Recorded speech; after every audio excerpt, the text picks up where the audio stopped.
All images CBS context is for Kings is the first true episode of Discovery, and it's a big improvement over the TV movie that kicked off the series last week. The characters are more interesting now, the ideas smarter, and the world better understood. Granted, I may be biased because it's also examining a Trek issue I've been dying to see tackled. We're 6 months past the end of the first 2 episodes, which ended with Burnham getting sentenced to life in prison for her mutiny against Georgiou. She's since been transferred from whatever prison colony she had been on to one where she and other prisoners are going to act as miners for the war effort. Except, of course, not. Since a disaster strikes the shuttle, and it's rescued by the USS Discovery, NCC 1031. On the Discovery, Burnham and the other prisoners are met by the ship's chief of security, Commander Landry Rekha Sharma, whom you might remember as Tori Foster on Battlestar Galactica. She takes the prisoners to get food, and Burnham is attacked by the other prisoners, and defends herself. Landry waves down a security officer who is about to intervene and, once Burnham has taken her assailants down, says the captain wants to see Burnham. Either the summons took place during the fight, off-screen unlikely, or this was an incredibly weird and roundabout test on the part of the captain who instructed Landry to take them to get food, not interfere in any confrontation Burnham got involved in, and, after she resolved it, bring her up to him, still not having eaten. On her way to the ready room, Burnham sees Saru again, since he's the first officer of the Discovery. Actually, he's one of 2 Discovery officers that Burnham sees on the ship, which is a science vessel with the ability to run 300 research projects simultaneously. I bet a lot of this show is going to be pulling out various projects to study go wrong. As a framing device, that's a good way to do some classic Trek standalone episodes. The ship also has people with black badges. Remember that instead of blue, red, and gold, divisions on this show are gold, silver, and bronze. No one's seen black before, but I expect that we'll find they're based in Article 14, Section 31 of the Starfleet Charter, which allows for extreme measures in the event of existential threat. Section 31 provides headaches whenever it shows up, so good luck to everyone. Burnham meets Captain Gabriel Lorca Jason Isaacs, who has a medical condition that requires him to get adjusted to bright light slowly, which is probably why he's on this research ship and not at the front lines fighting the war. This is a malady that's going to be a bitch for the show to keep including, so I bet Discovery will mostly ignore it until it wants to use it a major plot point. That Lorca likes taking risks. He has a chirping tribble on his desk. And to think, he has the Klingons' weakness right there, and doesn't even know it. Tells Burnham that no one travels on his ship for free, so she's going to work while the prison shuttle is repaired. She's assigned, and confined to, quarters shared by Cadet Sylvia Tilly Mary Wiseman, a brilliant engineer who is also the prototypical nerd with allergies and problems relating to others.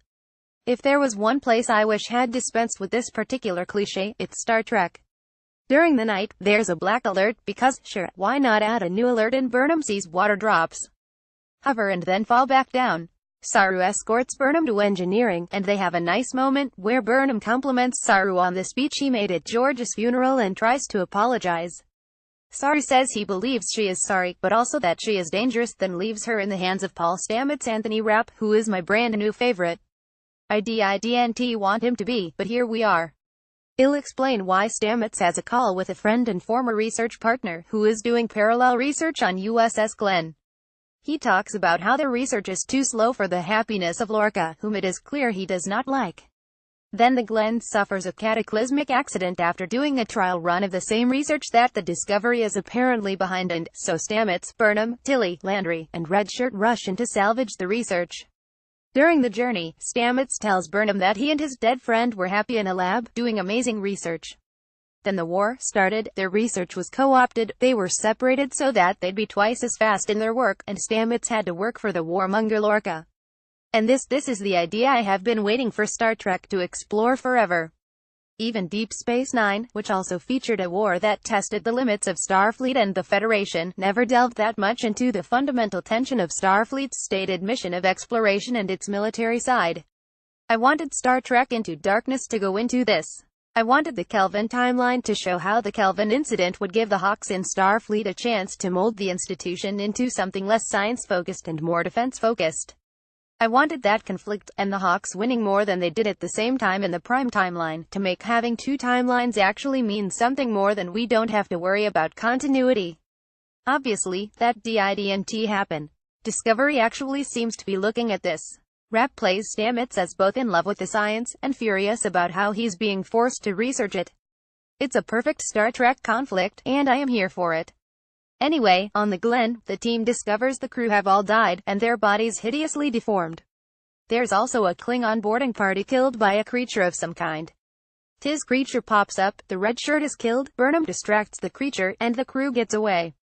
Burnham accuses Lorca of putting her through tests because he's doing experiments to find a biological weapon that is in violation of the Geneva Conventions. Apparently, there was a second one in the 22nd century.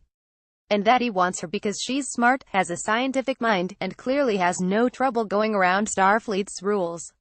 He counters by showing her that the biological particles they're studying allows them to travel nearly instantaneously across the galaxy.